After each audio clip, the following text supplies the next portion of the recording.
केंद्र सरकार ने कनाडा में बढ़ती भारत विरोधी गतिविधियों और हिंसा के बीच आज भारतीय नागरिकों और छात्रों के लिए परामर्श जारी किया है। विदेश मंत्रालय ने कनाडा में सभी भारतीय नागरिकों और वहां की यात्रा पर जाने वालों से अधिक सावधानी बरतने का आग्रह किया है। हाल ही में भारत विरोधी एजेंडे का विरोध करने वाले भारतीय राजनयिकों और भारतीय समुदाय के लोगों को निशाना बनाया जा रहा है। कनाडा में भारतीय नागरिकों और छात्रों को ओटावा में भारतीय उच्चायोग, टोरंटो और वैंकूवर में भारतीय महावाणिज्य दूतावासों के साथ उनकी वेबसाइटों या पोर्टल madet.gov.in पर पंजीकरण कराना होगा। पंजीकरण से उच्चायोग और महावाणिज्य दूतावास किसी भी आपातकालीन स्थिति में भारतीय नागरिकों की सहायता कर सकेगा। मौसम विभाग ने कहा है कि प्रदेश में आज से मानसून के एक बार फिर सक्रिय होने की संभावना है।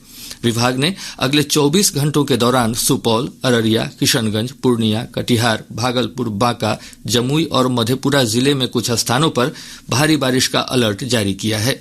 मौसम विज्ञान केंद्र पटना के वैज्ञानिक कुमार गौरव ने बताया कि इस दौरान मेघ गर्जन और वज्रपात की भी आशंका है। अगले 24 घंटों के दौरान राज्य के उत्तर पूर्व, दक्षिण पूर्व के अनेक स्थानों, दक्षिण पश्चिम एवं दक्षिण मध्य के कुछ स्थानों तथा शेष भाग के 1 या 2 स्थानों में हल्की से मध्यम स्तर की वर्षा होने का पूर्वानुमान है। वज्रपात एवं मेघ गर्जन राज्य के दक्षिणी, उत्तर पूर्व एवं उत्तर मध्य भागों के 1 या 2 स्थानों में होने की संभावना है। प्रदेश में डेंगू के मामले में लगातार वृद्धि हो रही है। पिछले 24 घंटों के दौरान विभिन्न जिलों में संक्रमण के 333 नए मामले सामने आए हैं। इस अवधि में पटना जिले में सबसे अधिक 105 मरीजों की पुष्टि हुई है। इसके साथ ही डेंगू पीड़ित मरीजों की संख्या 3000 से अधिक हो गई है। हमारे मुजफ्फरपुर संवाददाता ने बताया है कि जिले में डेंगू से अब तक 2 मरीज की मौत हो गई। वहीं संक्रमितों की संख्या बढ़कर 66 हो गई है। स्वास्थ्य विभाग ने डेंगू से बचाव के उपाय की जानकारी के लिए हेल्पलाइन नंबर 104 जारी किया है। वहीं पटना में कार्यरत नियंत्रण कक्ष से दूरभाष संख्या 061229516964 पर संपर्क किया जा सकता है। बक्सर जिले के सिमरी थाना क्षेत्र अंतर्गत बड़का सिंहनपुर गांव स्थित पंजाब नेशनल बैंक से हथियारबंद अपराधियों ने दिन दहाड़े 19 लाख रुपए लूट लिए। सिमरी थानाध्यक्ष अमन कुमार ने बताया कि लगभग 6 की संख्या में आए मोटरसाइकिल पर सवार अपराधियों ने इस घटना को अंजाम दिया।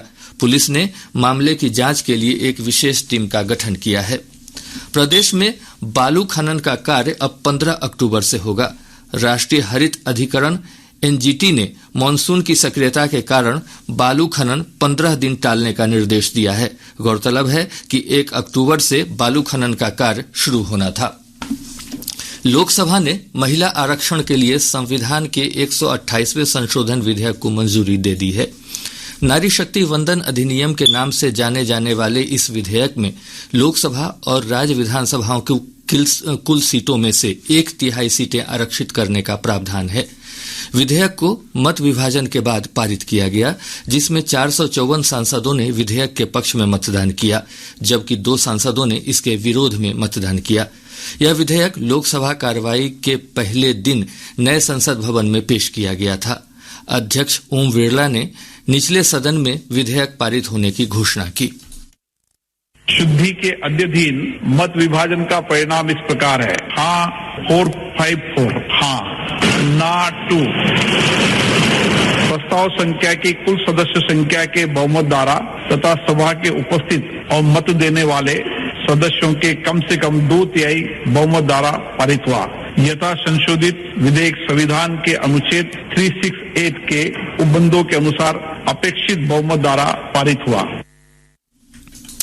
विधेयक पर चर्चा का जवाब देते हुए केंद्रीय कानून और न्याय मंत्री अर्जुन राम मेघवाल ने कहा कि यह विधेयक नीति निर्माण में महिलाओं को अधिक प्रतिनिधित्व प्रदान करेगा। इससे पहले विधेयक पेश करते हुए श्री मेघवाल ने कहा कि यह बिल महिला सशक्तिकरण की दिशा में एक कदम है और यह अवसरों की समानता सुनिश्चित करके उनकी गरिमा को बढ़ाएगा। प्रधानमंत्री नरेंद्र मोदी ने महिला आरक्षण बिल को सभी राजनीतिक दलों की ओर से ऐतिहासिक समर्थन प्राप्त होने पर सांसदों का आभार व्यक्त किया है। एक सोशल मीडिया पोस्ट में श्री मोदी ने कहा कि नारी शक्ति वंदन अधिनियम के साथ नए सदन की शानदार शुरुआत हुई है।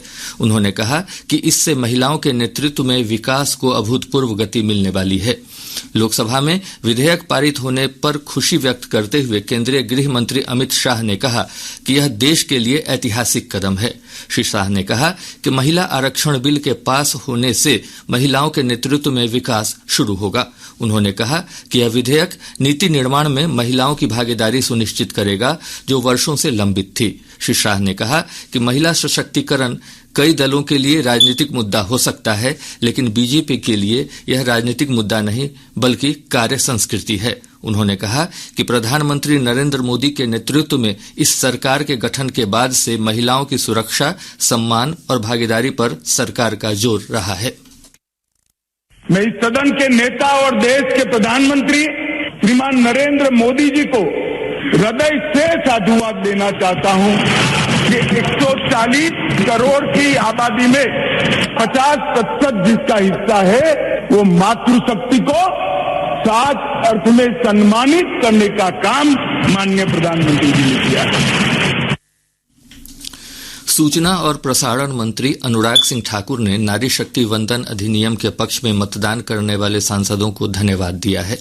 संसद के बाहर मीडिया से बात करते हुए श्री ठाकुर ने कहा कि विधेयक 2/3 से अधिक बहुमत से पारित हुआ है और यह संकेत है कि नरेंद्र मोदी के नेतृत्व वाली सरकार में ऐसा काम किया गया है जो आज तक नहीं हो सका था। जो 27 वर्षों का इंतजार था नरेंद्र मोदी जी के नेतृत्व में आज लोकसभा में हुआ। वर्षों तक यही देखते रहे कि राजनीतिक दल महिलाओं के आरक्षण के लिए बिल तो लाने का प्रयास करते थे, लेकिन पूरा नहीं करवा पाते थे। आज लोकसभा में 454 वोट पक्ष में और 2 विरोध में पड़ने से ये पास हो गया है। लेकिन फिर भी मैं कहूंगा सभी राजनीतिक दलों ने इसमें सहयोग किया है, हम उनका धन्यवाद करते हैं। इससे पहले चर्चा की शुरुआत करते हुए कांग्रेस की वरिष्ठ नेता सोनिया गांधी ने कहा कि उनकी पार्टी इस कानून का समर्थन करती है। श्रीमती गांधी ने कहा कि इस विधेयक को लागू करने में कोई भी देरी भारतीय महिलाओं के साथ अन्याय होगा। कांग्रेस सांसद राहुल गांधी ने कहा कि महिला आरक्षण बिल एक बड़ा कदम है। उन्होंने जाति आधारित जनगणना की मांग करते हुए कहा कि इस बिल के तहत ओबीसी आरक्षण दिया जाना चाहिए और इस बिल को तुरंत लागू किया जाना चाहिए। जनता दल यूनाइटेड के राजीव रंजन सिंह ने कहा कि महिला आरक्षण विधेयक के तहत अन्य पिछड़ा वर्ग को आरक्षण देने का प्रावधान किया जाना चाहिए। राष्ट्रवादी कांग्रेस पार्टी की सुप्रिया सुले ने सरकार से महिला आरक्षण विधेयक के तहत एससी, एसटी और ओबीसी को आरक्षण देने की मांग की। समाजवादी पार्टी की श्रीमती डिम्पल यादव ने सवाल पूछा कि क्या इस विधेयक के प्रावधान राज्यसभा और विधान परिषद पर लागू होंगे। बीजेपी सांसद डॉक्टर निशिकांत दुबे ने कहा कि इस विधेयक के प्रावधान निश्चित रूप से लागू किए जाएंगे।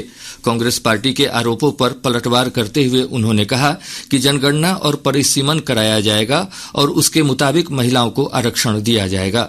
लोक जनशक्ति पार्टी रामविलास के चिराग पासवान ने विपक्षी दलों पर महिला आरक्षण विधेयक पर राजनीति करने का आरोप लगाया। मुख्यमंत्री नीतीश कुमार ने महिला आरक्षण विधेयक का समर्थन किया है।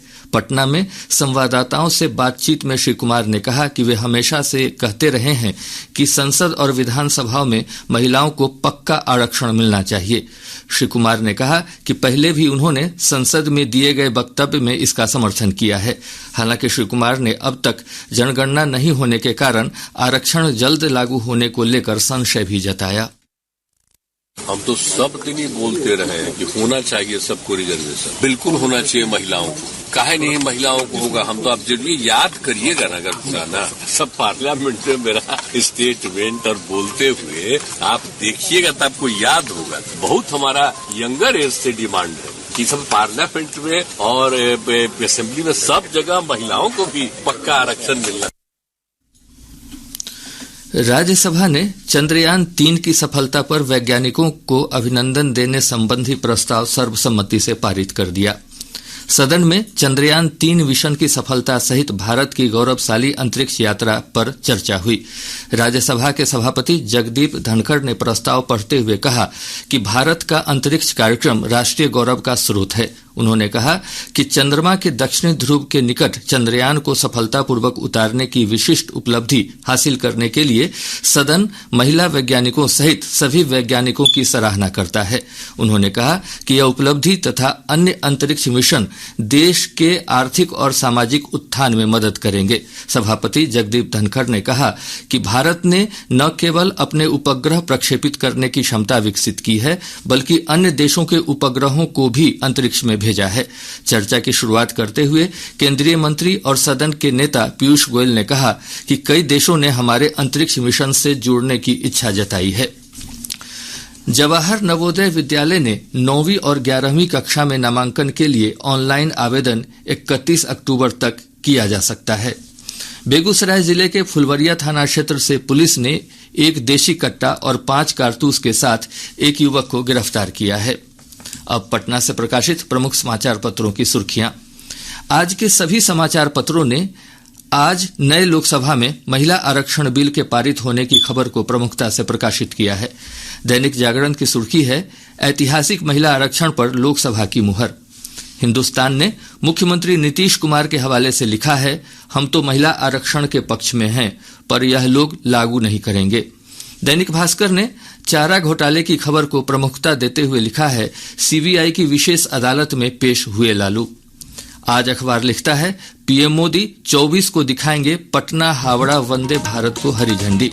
राष्ट्रीय सहारा की प्रमुख खबर है, पटना नगर निगम कर्मी आज से बेमियादी हड़ताल पर।